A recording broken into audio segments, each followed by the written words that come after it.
Any popular gaming franchise doesn't shy away from tipping its hat to the games that have preceded it, and Resident Evil is no different. In fact, it goes above and beyond to pay homage to its illustrious past, often hiding subtle references to its lore and gameplay mechanics in its detailed worlds, just waiting for those eagle-eyed players to spot these little nuggets of nostalgia. Requiem continues that trend, and making our way through the Rhodes Hill Care Center and the ruins of Raccoon City had us stopping to grin at references quite often.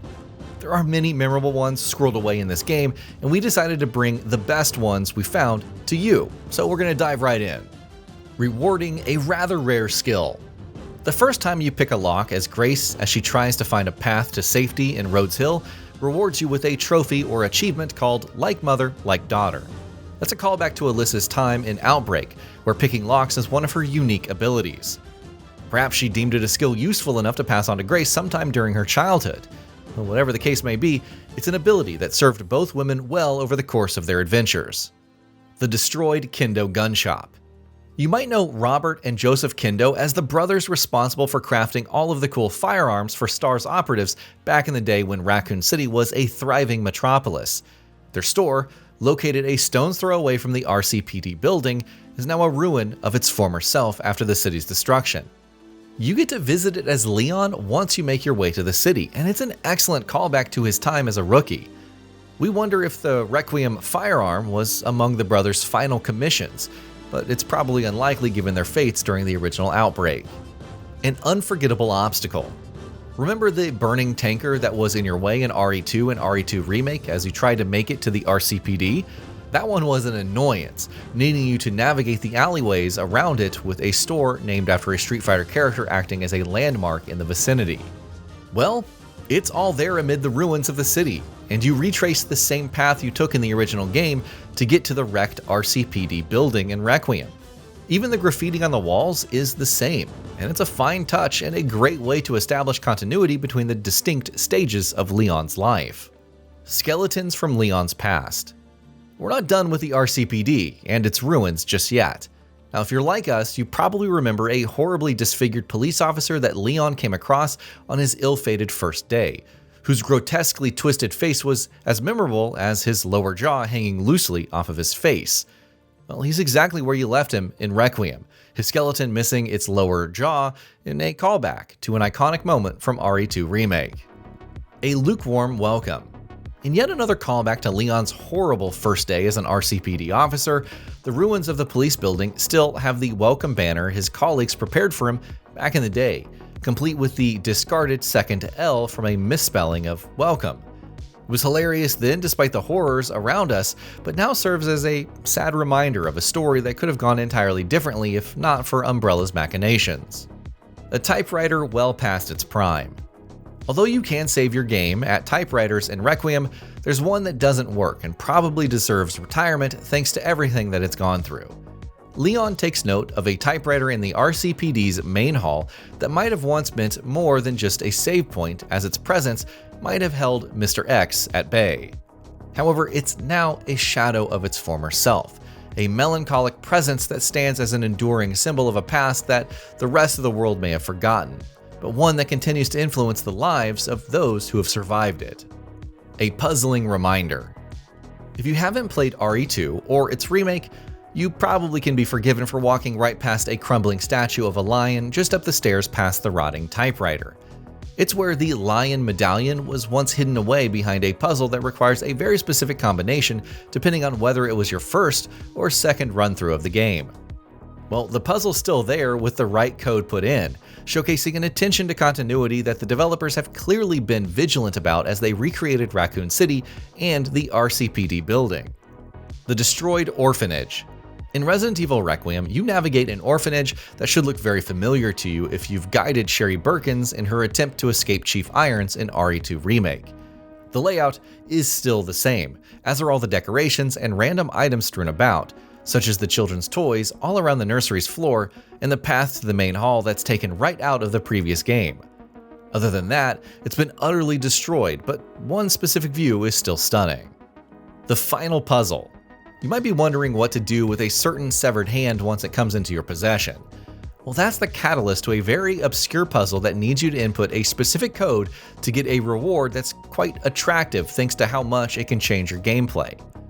To finish Requiem's final puzzle, you need to force Marie's doll to spawn and carry it into New Game Plus. In the Care Center basement, reach the processing blood pool and do not drain it for at least 15 minutes. After that, drain it, drop in, and clear the grinder encounter without killing zombies with your weapons. The goal is for them to fall into the grinder alive. Continue into the smaller pool sequence, and use the post-fight blood flowed out message as your confirmation that the setup worked. Escape the basement, go back to the first floor bathroom, and flush a toilet 8 times. And yes, we're being serious. Much later, when the Courtyard Research Facility self-destruct begins, head to Collection and Testing and pick up Marie's doll near the metal steps, stash it in an item box, and finish the run. On your next playthrough as Grace, pull the doll back out from an item box. After the basement escape, pick up the severed hand lying on the floor in front of the elevator, then analyze it at the blood lab to obtain Let's Play and the RNA string GGC, AAG, AUA, ACG, UGU, CAU. Decode it using the clue formulas. G equals 150 million. Sun, Earth to Sun distance in kilometers. U equals 380,000. Moon, Earth to Moon distance in kilometers. And C equals 4.2 light years. Star, nearest star distance in light years.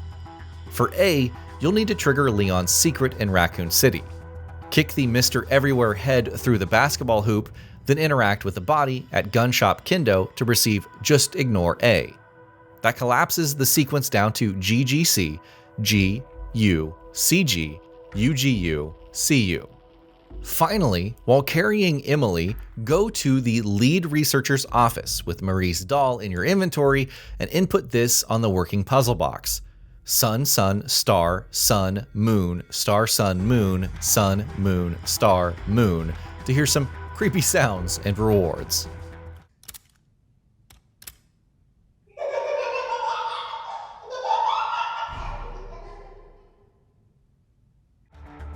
Leon's movie appearances. Die-hard Resident Evil fans are sure to remember that Leon had a trio of CG animated films that had him quite busy over the course of their stories. One of those films is Vendetta, where Leon found himself chased by mutated hounds while he sped away on a motorcycle, shooting at them to get them off of his trail. Once you make it to Raccoon City in Requiem, the chase sequence with Leon on a bike is almost picture-perfect recreations of that film's chase, and is sure to have you grinning if you happen to catch Vendetta, which you should if you're a fan of Leon in the first place. Two brothers with an appetite. The grotesque baby-like monsters that try to make a meal out of Leon and Grace respectively are actually two brothers called Thomas and Timothy, who reacted quite badly to their treatment at Rhodes Hill, developing a rather voracious appetite and a taste for human flesh as a result. Their patient records are hidden away, and only the most diligent of players are going to uncover this particularly morbid secret in Requiem. Tofu Returns. This was quite a nostalgic one, but it's so easy to miss. If you go past the corridor between the slack-jawed skeleton of that dead officer and the RCPD's operations room, you're going to see Tofu spying on you through cracks in the walls before he scurries away if you get too close. Now, for those of you who don't know what we're talking about, Tofu's a playable gag character that was originally a placeholder during RE2's development, but was left in as a joke by the developers. Unlocking him was a challenge back then, but he did bring a bit of firepower to the table along with his many variants. Look at these photographs. Look around the RCPD's ruins enough and you're going to find a photo that might seem familiar to you if you happen to play Resident Evil 1 and 2. There's a group photo of the entire STARS team from the first two games, dated 2 years before their ill-fated mission to investigate mysterious deaths in the woods surrounding Raccoon City. Leon even comments on it, a somber assertion of the needless loss of lives that Umbrella triggered via its greed and apathy. Jill's STARS beret. Approach Jill Valentine's desk at the RCPD, and you're going to find her STARS beret covered in dust from the building's destruction. You probably remember it from a time when it was in better shape, being a part of her uniform in the first game. Jill's probably happy she left and identify her behind after her time in RE3, with Nemesis hunting down members of her team, but it's still a cool reference to a character who's been a part of the franchise's narrative over the years. A familiar pit stop. Leon quickly finds himself in need of fuel when he first enters Raccoon City, and a nearby petrol station has what he needs. Now pay attention to its name and you're going to find it's the very same one that Jill and Carlos were at when the latter blew up a tanker to attempt to kill Nemesis.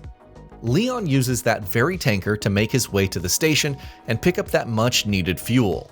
Talk about maintaining a consistent timeline. Bonus: Metal Gear Solid 4 Callback. If you compare Old Snake's deteriorating health with Leon's condition, you're going to see parallels between the two. Both have seen it all and done it all, and are on their last legs for one last mission. And there is also an interesting parallel between Elpis and Fox Alive, with both related to eradicating viruses in their respective settings. Alright, that is all of the references and secrets that had us gasping at how well the developer wove them into its world. And of course, grinning at the memories that they invoked of so many of the franchise's best moments.